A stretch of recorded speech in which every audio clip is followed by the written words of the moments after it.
I don't need you, he yelled at them both, and tossed the guy halfway to Kansas. Get upstairs, Shane. Show her where. She ignored him, plunged past him and into the hallway, guarding the front door. Michael started to follow him and stepped into the growing light from the back window. He spun to look at it, then wordlessly at Claire. She saw the outright fear in his eyes. No, not now. She couldn't say or do anything to help, and she knew it. How long? The terrible look on his face pretty much answered the question. But he said it anyway. 5 minutes. Maybe less. Damn it! As if the vampires knew, there was a rattle at the window behind the bookcase blocking it. It heaved uneasily, then started to topple forward. Michael got in between it and the floor, caught it and flung it back upright, then braced it against with the sofa. Back up! Michael ordered her, and she retreated to the stairs. She could hear Shane fighting in the hall again. Claire, you and Eve need to find a way to block everything. Seal it up. Don't let Shane... She wasn't sure what he was going to say, but just then he gasped and doubled over, and she knew that it was lost. He looked pale, paler, mist, gone along with the fading ghost of a scream. Eve skidded to a stop beside her, eyes wide. He's gone, she whispered, as if she really couldn't believe it. He left us. He couldn't help it. Claire took her hand. Come on, Eve, let's get the bookcase down the hall. We need to wedge it in the doorway. Eve nodded numbly. It was like all the fight had gone out of her, and Claire understood why. What hope was there now? Michael had been handling things, but without him. Help me, she said to Eve, and she meant it in every way she could. Eve gave her a tiny little smile and squeezed her fingers. You know I will.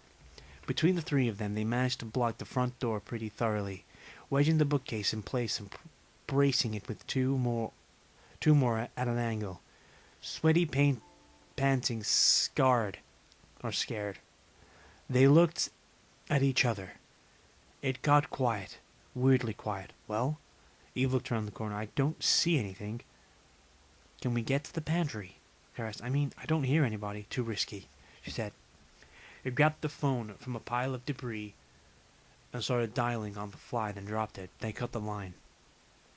Eve pulled her cell phone out of a holster on the belt. Shane grabbed for it, checked the signal, and held up his hands for a high five. He was already dialing when they smacked it. Come on, he muttered, pacing, listening. Pick up, pick up, pick up. He stopped in mid-step. Dad? Oh, damn, it's the machine. Dad, listen, if you get this, it's Shane. I'm at Michael Glass's house in Morganville, and I need shock and awe. Man, come running. You know why. He flipped the phone shut and threw it to Eve. Upstairs, both of you. Get in the secret room. Michael! Are you with us? Claire shivered in a sudden cold draft. He's here. Watch out for them. I kind of have a plan. He said it as if he was halfway surprised. Girls, upstairs, now. But go! He'd learned how to yell orders from Michael, and it seemed to work because Claire was moving for the stairs without any conscious decision to do it. The cold chill stayed around her, and she saw Eve shivering too. The upstairs was quiet as well, except for the distant knocking sound of Miranda hammering on her door. I don't like this. Oliver knows Michael can't do anything after dawn, right? I don't know. Eve said and chewed at her bottom lip. Most of her makeup had sweated off or gotten wiped away. Even her lips were normal lip color now. For nearly the first time Claire could remember. You're right. It's weird. Why would they just give up now? They haven't, said a voice that Claire's tingling spine recognized before her brain. Michael's bedroom door opened, and standing there smiling was Monica Morell. Gina and Jennifer were behind her. They were all holding knives, and that was a hell of a lot scarier than Miranda, no matter how crazy she might be. Eve got in between Claire and Monica and began backing her away down the hallway. Get in your room, Eve said. Lock the door. Won't do you any good. Ask me why. Go on. Ask me. She didn't have to. She heard the door open behind her and whipped around to see a man in a police uniform stepping out into the hallway with his gun drawn. Meet my brother Richard. Isn't he cute? It might have been, but Claire couldn't look anywhere but at the gun, which was big and shiny and black. She never had a gun pointed at her before, and he scared her in ways that even knives didn't. Shut up, Miranda. Shut up, Monica, he said. I nodded toward the far end of the hall. Ladies, downstairs, please. We don't have to make this bloody. He sounded harassed. More than anything else. Like mass home invasion was just something standing between him and morning coffee. Claire backed up, touched Eve, and whispered, "What do we do?" She was asking Michael, too, for all the good it would do. "I guess we go downstairs," Eve said. She sounded defeated. The chill swept across them stronger than ever. I think that's a no." Warm air flooded in. "That's a yes." More warm air. "You're kidding me. Michael, stay here?" "Fine, if you were already a ghost, but how the hell were the two of them supposed to fight off 3 girls with knives and a cop with a gun?" Eve fainted. She did it convincingly, too. So well that Claire wasn't totally for sure that she wasn't really out. Monica, Jean, and Jennifer looked down at her, frowning, and Claire bent over her, fanning at her face. "She got cut," she said. "She's lost a lot of blood." She hoped that was an exaggeration, but she wasn't too sure, because the black towel had fallen away from Eve's arm and it looked soaked. "Leave her," said Monica's brother. "We only need you anyway." "But she's bleeding. She needs move." He shoved her, and she nearly ran into the knife Jean was holding. "Monica, for God's sake, back the hell off, will you? I think I can handle some little girl." Monica frowned at him. "Oliver said we could have her when it's over." "Yeah, when it's over. Which isn't now, so back the hell off." She shot him the finger, then stepped back to let Claire move past her. Claire did it slowly as she could, manufacturing a crying jag and some shaking that, once started, felt too real to stop. "See?" Monica said over the shoulder to Jennifer. "Told you she was a punk." Claire doubled over, moaning, and very deliberately puked all over Monica's shoes. That was all it took. Monica screamed in horror and slapped her. Gina grabbed her, Jennifer stepped away, and Richard, confused by all the sudden girl fighting, took a couple of steps back so he wouldn't put a bullet in the wrong one. "Hey!" Shane's voice, loud and angry.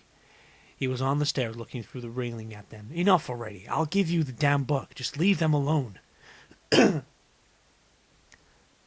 "Not fair," Monica muttered, glared at him. He glared right back, looking like he'd take back that hitting a girl rule. Just once. Gladly. "Richard, shoot him." "No. I'm a cop. I only shoot who I'm told to shoot. And you aren't the chief." "Well, I will be one day." Then I'll shoot him when you are," he said. "Shane, right? Get up here. Let them walk out of here first. Not going to happen. So just get your ass up here before I decide I don't need either one of them." Richard cocked the gun for emphasis. Shane slowly came up to the top of the steps. "Where is it?" "The book? It's safe. And it's someplace you'll never get it if you piss me off, Dick." Richard fired the gun. Everybody, even Monica, screamed, and Claire looked down at herself in shock. He'd missed. There was a smoking round hole in Michael's door. Oh, he hadn't missed. "Kid, I am not in the mood. I haven't slept in 36 hours. My sister's crazy." "Hey!" Monica protested. "And you're not my high school crush." "He is not my high school crush, Richard.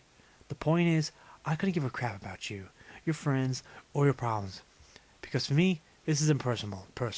Monica will kill you because she's nuts. I'll kill you because she'd make me kill you. Are we straight?" "Well, that's kind of a personal question." Richard aimed directly at Claire. It wasn't much of a change, but he definitely felt it. Like being in the center of the spotlight instead of just on the edge. "Dude, I'm kidding, all right? Kidding." She didn't dare blink, or move her eyes away from the gun. If she could just keep staring at it, somehow that would keep him from shooting her. She knew that didn't make sense, but... In her side vision, she saw Shane reach behind his back and pull out a book. Black leather cover. Oh no, he's really going to. He can't. Not after all this. Although she didn't have any answers for how he was supposed to avoid it either.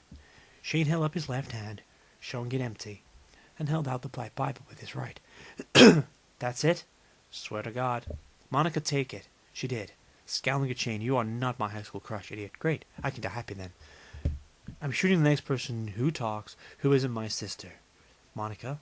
She opened the Bible. "There's a hole in it. And another book." She stopped staring at the inside. "Oh my God. It really is. I thought for sure she was bullshitting us. She knows better. Let me see. Monica tilted the open Bible toward him, and Claire's last faint hope went away. Because yes, that was the cover, with its scratchy home-engraved symbol. Shane had done it. He'd given it up. Somehow she'd expected better. So we're square, right? Shane asked tensely. No shooting or anything? Richard reached out, took the Bible from Monica, and flipped it closed to tuck it under one arm. No shooting, he agreed. I meant what I said. I'll only kill you if you make me. So thanks. I really didn't need the paperwork. He walked past Shane to the stairs and started down. Hey, wait! Want to take your psycho sister with you? Richard stopped inside. Right. Monica, let's go. I don't want to. Oliver told me I could have them. Oliver's not here, and I am. And I'm telling you that we have to go right now. When she didn't move, he looked back. Now. Move, unless you want to fry. She blew Claire and Shane a mocking kiss. Yeah, enjoy the barbecue. She followed her brother down. Gina went after, and that just left Jennifer standing there, looking oddly hopeless, even with a knife in her hands. She bent over and put it on the floor, held up hands, and said, Monica set a fire. You should get out while you can and run like hell. It probably won't help, but I'm sorry. And then she was gone. Shane stared after them for a frozen second, then moved over to kneel next to Eve. Hey, you okay? Taking a nap, Eve said. I thought maybe if I stayed down you'd have it easier. She sounded. Help me up? Shane and Claire each took a hand and pulled her up. She swayed woozily. Did I get that right? You actually handed it over? You know what? I did. And I kept you guys alive, so there you go. Hate me. He was going to say something else, but then stopped and frowned and nodded down the hallway.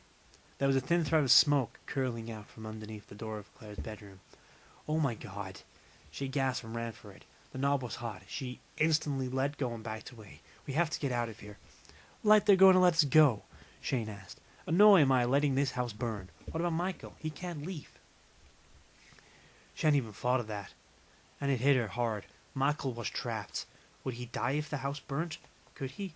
Fire trucks. Shield, there are fire trucks outside. Yeah. To keep everything else from going up, he said. Trust me. This is their easy answer. The glass house goes up in flames, along with all their patrons. Of all their apartment kids. Nobody's going to help us. Then we have to do it. Yo, Michael, you there? He's there. I'm cold. Anything you can do? Evil puzzled. Yes? No? Oh, maybe. He says maybe. Maybe's not good enough. Shane opened the door to Eve's room and grabbed the black comforter in front of the bed. Blankets, towels, whatever. Get it in the bathroom and soak it down. Oh, and let Miranda out, will ya? We can hate her later. Claire kicked the chair out of the way from under the doorknob. The closet door flew open and Miranda spilled out, coughing. She took one look at them and ran for the stairs. My clothes! Eve yelped and grabbed a double armful of hangers, and then ran to Michael's room to dump them in a pile. Yeah? Way to stay focused, Eve! Shane yelled. He had the tap going in the bath, and seconds later he was back dragging the soaking wet bundle. Stay back! He kicked open the door, and behind it Claire saw fire licking from the curtains up toward the ceiling. Her bed was on fire, too. It looked like that was where Monica had started it, since it was mostly in flames. Be careful! She yelled and hesitated to watch as Shane yanked the curtains down, threw the wet comfort over the bed, and began stomping down the flames. Don't just stand there, he said. Blankets, towels, water, move! She dashed off.